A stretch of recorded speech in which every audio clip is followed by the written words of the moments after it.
Hi friends, ఎలా ఉన్నారు అందరూ? Welcome to Rama home recipes. Thumbnail చూడగానే అర్థమై ఉంటుంది కదా, నేను ఈరోజు అయితే చికెన్ కర్రీని స్పైసీగా సింపుల్గా ఎలా చేసుకోవాలో చూపిస్తాను. మరి లేట్ చేయకుండా ఈ చికెన్ కర్రీని ఏ విధంగా చేసుకోవాలో వీడియోలోకి వెళ్ళి చూద్దాం రండి ఫ్రెండ్స్.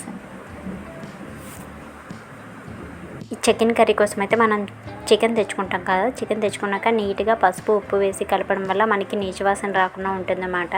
శుభ్రంగా కడిగిన తర్వాత ఒక చిటికెడంత పసుపు, అలాగే రుచికి తగినంత ఉప్పు, తర్వాత రుచికి తగినంత కారం, ఇంత అని కాకుండా మీరు ఎక్కువ తింటే ఎక్కువ, తక్కువ తింటే తక్కువ కారం వేసేసుకోండి. నేనైతే కొంచెం ఎక్కువే తింటాను, కారం వేసేసాను. కారం వేసేసి అల్లం వెల్లుల్లి పేస్ట్ రెడీగా పెట్టుకోండి. అల్లం వెల్లుల్లి పేస్ట్ కూడా ఒక టేబుల్ స్పూన్ వేసేసుకోండి. వేసేసుకొని ఇంకా ఇందులో మీరు వేయాలనుకుంటే, నేనైతే కారం ధనియాల పొడి అది వేసి ప్రిపేర్ చేశాను అనమాట. సో ఇంకా ధనియాల పొడి వేయలేదు, ఉంటే వేసుకోండి. వేసేసి మొత్తం అంతా ఒకసారి ఇలా కలిసేలా కలిపేసుకోండి. మనం చేతితో కలిపితే ముక్కలకి బాగా మసాలాలు అనేవి అంటుతాయి. ఒక 1 అవర్ పాటు చికెన్ని పక్కన పెట్టేయండి. అలాగా మనకి బాగా మసాలాలు అనేవి చికెన్కి పీల్చుకుంటుంది అనమాట. తర్వాత 1 అవర్ తర్వాత స్టవ్ మీద ప్యాన్ పెట్టుకొని ఆయిల్ వేసుకోండి. చికెన్లో ఆల్రెడీ కొంచెం ఆయిల్ ఉంటుందండి, కొంచెం చూసుకొని వేసుకోండి. చికెన్ని బట్టి ఆయిల్ వేసుకోండి. ఆయిల్ వేసి ఆయిల్ హీట్ అయ్యాక కర్రీ లీవ్స్ అలాగే ఉల్లిపాయలు ముక్కలుగా కట్టేసి వేసుకోండి. ఇవైతే కొంచెం ఫ్రై అయ్యేంత వరకు ఫ్రై చేసుకోండి. మరీ గోల్డెన్ కలర్లో ఫ్రై అవ్వాల్సిన అవసరం ఏమీ లేదు, జస్ట్ పచ్చివాసన పోయేంత వరకు ఫ్రై చేసుకుంటే సరిపోతుంది.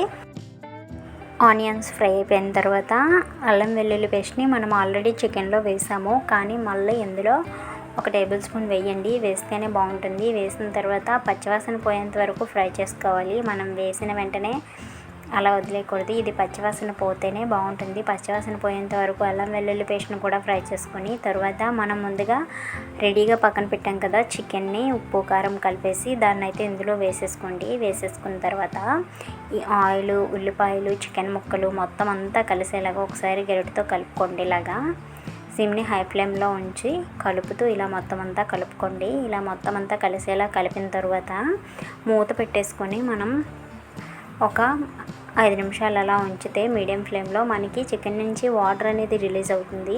ఇలా చికెన్ నుంచి వాటర్ అంతా రిలీజ్ అయిపోయి దగ్గర పడిపోయిన తర్వాత మరొకసారి ఇంకా మూత పెట్టకుండా ఇంకా కలుపుతూ చికెన్ అంతా పచ్చి పచ్చిగా లేకుండా పూర్తిగా ఫ్రై అయ్యేంత వరకు ఫ్రై చేసుకోవాలి. ఇలా కలుపుతూ మనకి ఇలా బాగా చికెన్ ఫ్రై అయితేనే ఆయిల్లో మనకి చికెన్ అనేది టేస్ట్ వస్తుంది.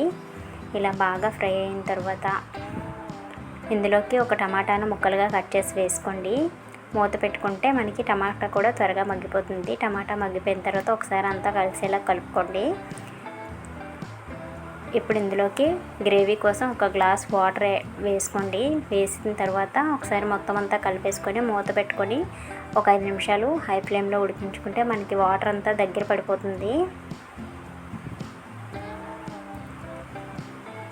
ఇలా మూత పెట్టేసి ఒక 5 నిమిషాలు ఉడికించుకుంటే వాటర్ అంతా దగ్గరికి పడిపోయి మీకు గ్రేవీ కొంచెం ఎక్కువ కావాలంటే చూసుకొని అలాగా మరిగించుకోండి వాటర్ని. తర్వాత గరం మసాలా పొడి వేయడం మర్చిపోకండి. చివరిలో గరం మసాలా పొడి అలాగే కొత్తిమీర లేదు నా దగ్గర, సో నేను కర్రీ లీవ్స్ కరివేపాకు వేస్తున్నాను. కరివేపాకు వేసినా కూడా చికెన్ చాలా బాగుంటుందండి.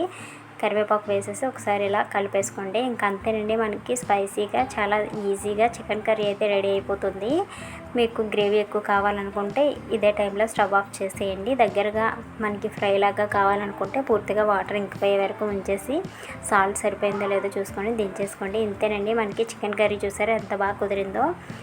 వీడియో నచ్చితే లైక్ చేయండి ఫ్రెండ్స్. అలాగే మన ఛానల్ని ఇంకా ఎవరైనా సబ్స్క్రైబ్ చేసుకోకుండా వీడియోస్ చూస్తూ ఉంటే మన ఛానల్ నేమ్ పక్కన సబ్స్క్రైబ్ ఆప్షన్ ఉంటుంది, దానిపైన టచ్ చేస్తే ఛానల్ సబ్స్క్రైబ్ అవుతుంది. తర్వాత బెల్ ఐకాన్ అయితే యాక్టివేట్ చేసుకోండి. నేను చేసే వీడియోస్ అన్నీ మీకు నోటిఫికేషన్ రూపంలో వస్తాయండి. వీడియో నచ్చితే లైక్ చేయండి. Bye bye.